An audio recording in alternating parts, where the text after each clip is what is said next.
Napenda nisisitize kwamba usambazaji wa mkakati na miongozo hii ni hatua ya kwanza. Utekelezaji unahitaji uongozi, uratibu, rasilimali na uwajibikaji katika ngazi zote.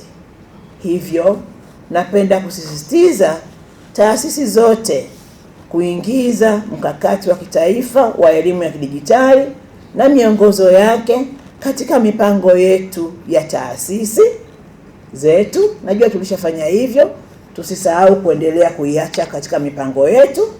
Vile vile kuteua waratibu husika watakaosimamia masuala ya kidijiti katika taasisi zetu, kutenga rasilimali kwa ajili ya utekelezaji wa afua mbalimbali, na vile vile kushiriki kikamilifu katika ufuatiliaji, tathmini na ujifunzaji kwa pamoja.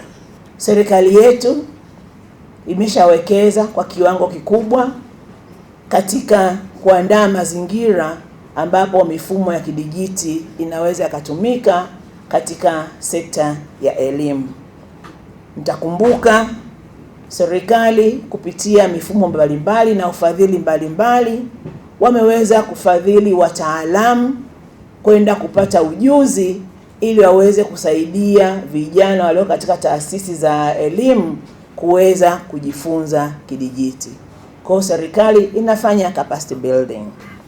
Na kwa namna hiyo sitaacha kutaja kile ambacho ufadhili wa Samia katika masuala ya data science unafanya.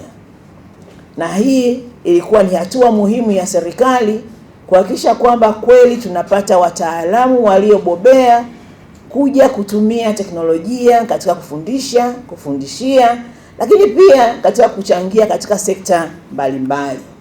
Nyote mnafahamu katika mwaka huu wa fedha serikali imeanzisha Samia Scholarship na kufadhili vijana wa Kitanzania waliofanya vizuri zaidi katika masomo ya sayansi kwenda kusomea masuala ya data science, artificial intelligence, robotics and the like.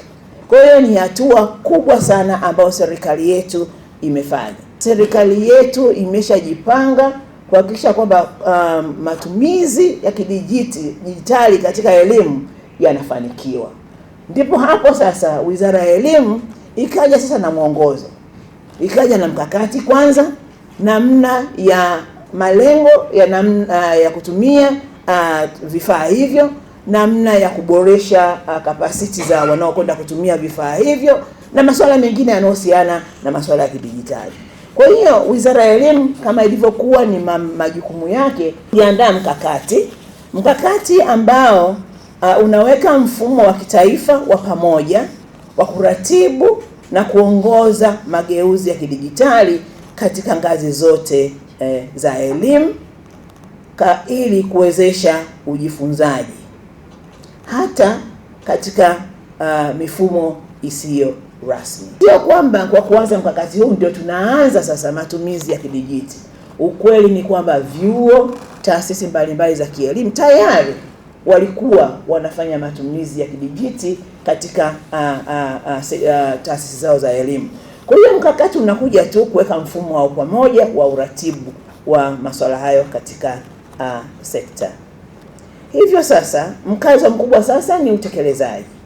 Kila mdau wa elimu hapa ana wajibu wa kutafsiri mkakati huu kwa vitendo ili kuboresha ufundishaji na ujifunzaji, usimamizi wa elimu, na hatimaye matokeo makubwa ya elimu yanaweza kupatikana kupitia matumizi bora ya teknolojia za kidijitali. Kwa shule, vyuo vya ualimu, taasisi za TVET na vyuo vikuu, utekelezaji unapaswa kwa kuanza kuimarisha misingi ya kidijitali.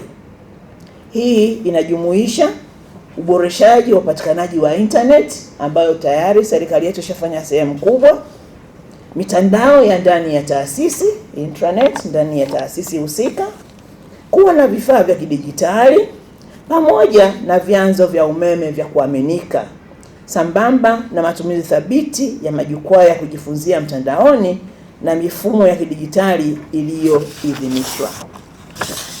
Aidha, taasisi zinapaswa kuimarisha ujifunzaji mseto na wa mtandaoni katika ufundishaji na tathmini za kawaida kwa wanafunzi, na vile vile kuhakikisha kwamba teknolojia inaongeza thamani na kuleta ubunifu katika ufundishaji.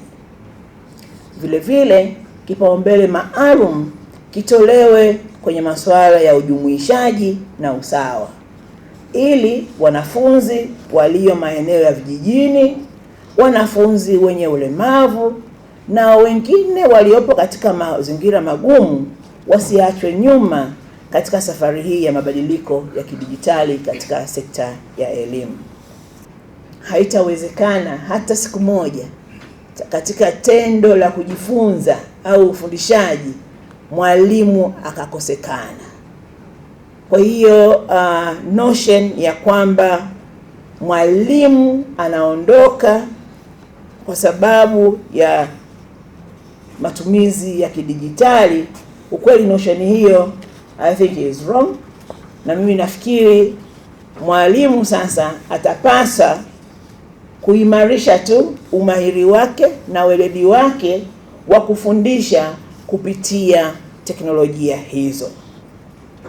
Kwa popote tunapoendelea na utekelezaji wa mifumo mbalimbali, afua mbalimbali za kidijitali, ni muhimu sana kuzingatia ulinzi wa data, na sheria mahususi ya ulinzi wa data ilisha kuwepo. Kwa ni muhimu tusimamie utekelezaji wa sheria hiyo tunapokuwa tunaendelea na matumizi ya kidijitali katika maeneo yetu ya kazi.